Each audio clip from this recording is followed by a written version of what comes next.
تو میرے بھائی بہنوں، اللہ کے واسطے میری فریاد سنو، تمہارے گھروں کی خوبصورتی میرے نبی کی غلامی میں ہے۔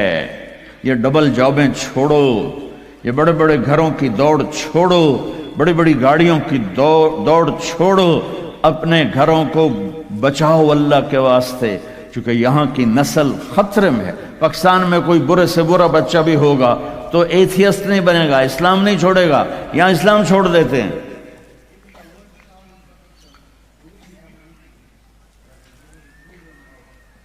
میں آپ کو اپنے گھر کی بتا رہا تھا، ایک بچہ مجھے ملنے آیا، کہنے لگا جی میں نے پورے پاکستان میں ٹاپ کیا ہے ایف ایس سی میں، اور جو ٹاپ کرتے ہیں وہ کنگ ایڈورڈ میڈیکل یونیورسٹی میں جاتے ہیں۔ تو 2 دفعہ میں خودکشی کی کوشش کر چکا ہوں، پلز کھائیں، گولیاں، لیکن وہ زندگی تھی، بچ گیا۔ میں نے کہا بیٹا تو چھوٹا سا ہے، تو نے یہ خودکشی کی کیوں یہ تو نے قدم اٹھایا؟ کہا جی میرے امی اور ابو اتنا لڑتے ہیں کہ ڈسہارٹڈ ہو کر میں 2 دفعہ خودکشی کی کوشش کر چکا۔ ماں اور باپ کی لڑائی نے اتنے بریلینٹ قابل بچے کو مرنے پر مجبور کر دیا۔ کوئی بھوک نہیں تھی، سوکھے تھے، اچھا خوشحال گھرانہ تھا، لیکن خامد بھی بد زبان، بیوی بھی بد زبان، تو بچے خودکشی پہ آ گئے۔ بھائیو، اگر آپ اپنے آپ کو خوبصورت بنانا چاہتے ہو، دیکھو میں ہاتھ جوڑتا ہوں، سب دیکھو، اس زبان پہ قابو پالو۔ یہ زبان خوبصورت ہو گئی، دل جڑ جائیں گے۔ بہ گئی امام فتوی نہ ٹھوک دو۔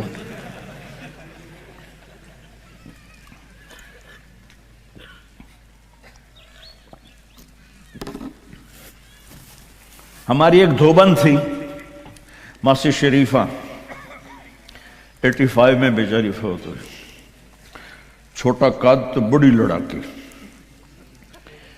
تو وہ ایک دن آئی میری بہن کے پاس، کہنے کہ بی بی اے میری نوواں بڑیاں لڑدیاں میرے نال، 4 بیٹے تھے 4 بہن، تو میں نے کوئی تویز دے، چاروں میریاں نوکر بن جاؤں۔ میری بہن کو تو پتا تھا کہ لڑدی تھا آپ ہے، تو اس نے نا اسے کاغذ پر کچھ لکھا کے نا یوں کر کے نا اسے تعویذ کو رول کر کے، کماسی شریفہ اے تعویذ ہے بڑا سانپ کے رکھڑ آنا، جب تیری لڑائی ہونے لگے تو نے یہ تعویذ ایتھے رکھ کے چک مار دینا ہے۔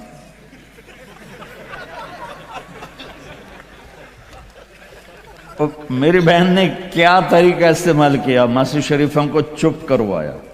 اب تعویذوں کا بڑا مانتے ہیں ہمارے دیہاتوں میں، تو وہ ہفتے بعد آ گئی، کہنے کہ بی بی تو بڑا چنگا تعویذ دیتا ہے، میری تو ساری لڑائی ختم ہو گئی، کیونکہ ماسی شریفہ چپ ہو گئی۔ تو میں نے یہ 2 تعویذ بنائے ہیں، ایک آپ مستورات لے لو، ایک آپ لے لو، جب لڑائی ہو تو چک مار کے بہ گئے کرو، آپ کی لڑائی ختم ہو جائے گی۔ ہائے ہائے، ارے میرے بھائی، قربان جاؤں اہل بیت کے اخلاق پر۔ امام زین العابدین کو گالی دینا نبی کو گالی دینا ہے۔ حضرت حسین جن سے نسل چلی، ان کو ایک آدمی نے گالیاں دی ننگی، وہ یوں منہ کر کے بیٹھ گئے، ہائے ہائے ہائے ہائے۔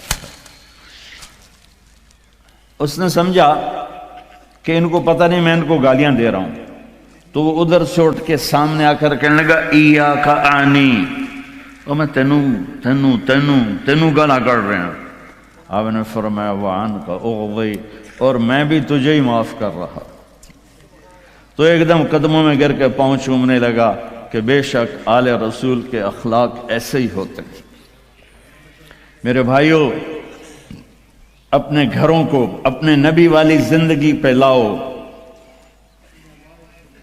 میرا سر میرا ساتھ نہیں دے رہا، میں تفصیل ویسے بھی نہیں ہو سکتی، اشارہ کر رہا۔ اپنے نبی کی زندگی پڑھو، اپنے نبی کی زندگی پڑھو کہ آپ نے اپنے گھر کو کیسے چلایا، کس طرح آپ نے 11 گھروں کو نبھایا، 2 مہینے چولہا نہیں جلتا تھا اور بیویاں قربان ہو رہی ہیں، یہاں سب کچھ دے کر پھر بھی لڑائیاں ہیں، بچے برباد ہو رہے ہیں، نسلیں برباد ہو رہی ہیں، چھوٹی چھوٹی باتوں پر اڑ کر ہمارے استاد صاحب تھے مولانا جمشید صاحب، وہ ہمیں بہت زیادہ سبق میں فرماتے تھے، جو ہار مان جائے گا وہی جیت جائے گا۔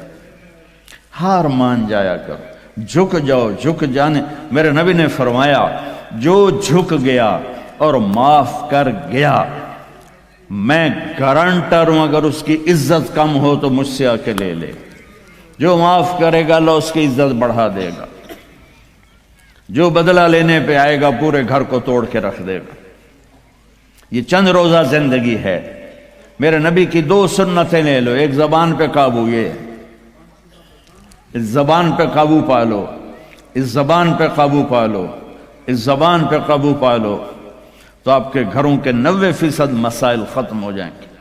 اور دل کو سب سے صاف رکھو، اور اپنے ایک دوسرے کا ہاتھ بٹھاؤ، اپنے بچوں کو اپنی دولت سمجھو، ان کو یہاں اچھا مسلمان بنا کے چھوڑو۔ اب یہ نسل یہاں رہنے والی ہے، واپس نہیں جائے گی، نہ تم جاؤ گے نہ تمہاری نسلیں جائیں گی۔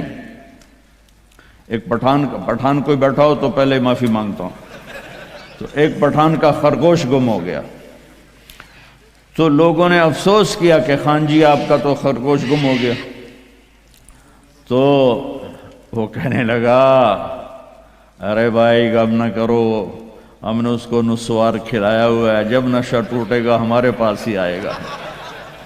تو تمہیں آسٹریلیا کی نسوار لگی ہے، تم پاکستان واپس جاؤ گے؟ نہیں جاؤ گے، ادھر ہی رہو گے۔ لہذا یہاں اس طرح زندگی سیکھو کہ آپ کی نسلیں اسلام پہ باقی رہیں۔ میں اس ایسے اداروں پر محنت کرنے والوں کو سلام پیش کرتا ہوں، فضیل صاحب کو، عاصم کو اور وسیم کو، اور اس طرح جتنے بھی کوشش کر رہے ہیں۔ دارالعلوم گیا تھا، وہاں دیکھا تھا، جیسے ابھی اب انہوں نے اعلان کیا ابھی ہر جگہ جب تم نے رہنا یہاں ہے تو یہیں خرچ کرو، یہاں ڈھونڈو کون زکوٰۃ کا مستحق ہے اس کو زکوٰۃ دو، یہاں ڈھونڈو کون ضرورت مند ہے وہ غیر مسلم بھی ہے تو صدقہ دو، زکوٰۃ مسلمان کو ہے، صدقہ دو، اوپر دو۔ زکوٰۃ دینے سے آدمی سخی نہیں بنتا اور بخیل بھی نہیں رہتا۔ رات بھی ان کے سکول آیا تھا تو یہ میں نے ایک قصہ سنایا تھا کہ زکوٰۃ دینے والا ایک ہوتا ہے نا مرد، ایک ہوتی ہے عورت، ایک درمیان والا کون ہوتا ہے؟ وہ دسو، خسرا۔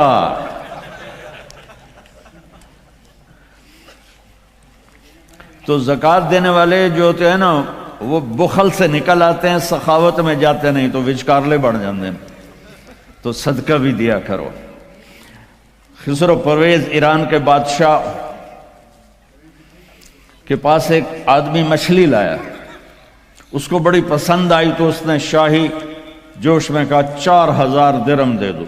بہت بڑی دولت تھی، جیسے $4000 سمجھو ایک مچھلی۔ تو اس کی بیگم نے اس کے کان میں کہا یہ کیا کیا ہے؟ دربار تھا کہ 4000 تم ایک مچھلی پہ دے رہے ہو تو خزانہ خالی ہو جائے گا، واپس لو اس سے پیسے اور مچھلی واپس کرو۔ انہوں نے کہا میں بادشاہ ہو کر پیسے کیسے واپس لوں، یہ تو ہو ہی نہیں سکتا۔ انہوں نے کہا میں بتاتی ہوں، تم اس کو بلا کے پوچھو بھائی یہ مچھلی کیا ہے، نر ہے یا مادہ؟ وہ کہے گا نر ہے، تم کہنا ہمیں مادہ چاہیے تھی، یہ تمہاری مچھلی ہمارے پیسے دو۔ اگر وہ کہے یہ مادہ ہے تو تم کہنا بھی ہمیں نر چاہیے تھا، یہ تمہاری مچھلی ہمیں پیسے دو۔ ہاں ہاں ہاں، کب ہے اس کو بلاؤ بلاؤ بلاؤ بلاؤ۔ وہ باہر نکل گیا تھا، اس کو بلا لی۔ او بھائی یہ مچھلی نر ہے یا مادہ؟ اوہ کوئی پیو دا پتر اسے کہ صحیح ہے ہی جڑائے، یہ نہ نر ہے نہ مادہ۔ انہوں نے کہا 4000 اور دے دو۔ تو میرے بھائیو، آسٹریلیا اگر آپ کے پاس پاسپورٹ ہے تو یہ آپ کا ملک ہے، یہ آپ کا دیش ہے۔ میں آپ کے سامنے ہاتھ جوڑتا ہوں، اسلام پہ حرف نہ آنے دو، جھوٹ نہ بولو، دھوکہ نہ دو، فراڈ نہ کرو۔ یہاں کی لڑکیوں سے اس لیے شادی نہ کرو کہ کاغذات بنانے ہیں، یہ دھوکہ ہوگا، فراڈ ہوگا۔ اور میرے نبی کا فرمان ہے میرا امتی ہر گناہ کر سکتا ہے، دو کبھی نہیں کرے گا، ایک جھوٹ کبھی نہیں بولے گا اور ایک دھوکہ کبھی نہیں دے گا۔ آپ میں جو تاجر بیٹھے ہوئے ہیں ٹیکس نہ بچاؤ، جو جابین ہیں ان کا ٹیکس تو اپنے آپ کٹ جاتا ہے، لیکن یہ جو تاجر ہیں یہ ہیرا پھیری کر کے ٹیکس بچاتے ہیں۔ تو میں آپ کے سامنے ہاتھ جوڑتا ہوں، سچائی پر پیسہ قربان کر دو، پیسے پر سچائی کو قربان نہ کر دو۔ اگر تمہاری کمائی 1 لاکھ ہے تو 1 لاکھ شو کرو، اور اس کو جتنا ٹیکس بنتا ہے ادا کرو، اللہ تمہیں پتہ نہیں کہاں کہاں سے دے گا۔ دیکھو یہ لوگ آپ پہ لگاتے ہیں، آپ پر خرچ کرتے ہیں، آپ کا ہر سہولت کا خیال کرتے ہیں۔ آپ اسلامی ملکوں میں 50 سال بھی گزار دو تو آپ کو پاسپورٹ نہیں دیتے، آپ 4 سال گزارتے ہو آپ کو پاسپورٹ دیتے ہیں، آپ کو برابر حقوق دیتے ہیں۔ آپ ان کو دھوکہ دو، کسی کو بھی دھوکہ دینا حرام ہے، اور جو اتنے خیر خواہ ہوں ان کو آپ دھوکہ دیں اور ٹیکس بچائیں، کیا کرو؟ شادی پہ لٹا دیتے ہیں، شرابوں پہ لٹا دیتے ہیں۔ رزق حلال، شرابیں نہ بیچو، رزق حلال کماؤ، اللہ سے مانگو کہ اللہ میں توبہ کرتا ہوں میرے لیے راستہ نکال، اور پھر اس کی کوشش کرو اللہ راستہ دے دے۔ آپ ان کے ساتھ وہ انگریزوں کے دور میں نا دلی میں ایک وہ پک پاکٹ والا تھا، جیب کترا، تو اس کا چیلا شام کو 2 روپے لے کر آیا، تو اس نے اس کو تھپڑ مارا کہ صرف 2 روپے سارے دن میں؟ انہوں نے کہا استاد جی آج ایک بڑا مال چرایا تھا، ایک انگریز کی جیب کاٹی تھی، لیکن 4 قدم چلا تو مجھے خیال آیا سبحان اللہ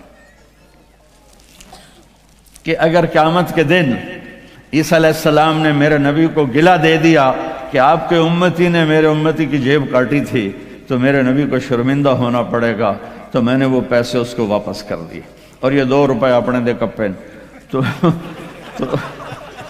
اس نے خوش ہو کر اس کو 10 روپے انعام دیا۔ تو بھائیو دیکھو کل قیامت کے دن اپنے نبی کو شرمندہ ہونے نہ دینا کہ دھوکہ، فراڈ۔ نوجوان شادیاں کرتے ہیں کہ پیپر بن جائیں، ریئل شادی کرو ٹھیک ہے، لیکن پیپر بنانے کے لیے اللہ کے واسطے ایسا دھوکہ۔ اب تاجر ہو اللہ کے واسطے ٹیکس نہ چراؤ، یہاں کے قانون کی پاسداری ان سے بھی زیادہ کرو۔ ہمارے ملکوں میں ٹیکس نہیں دیتے کہ ہیرا پھیری ہے، حکومت کے کارندے کھا جاتے ہیں، کچھ راستے میں ادھر ادھر ہو جاتا ہے، کچھ تھوڑا بہت لگ بھی جاتا ہے، تو وہاں تو اس لیے وہ ٹیکس نہیں دیتے۔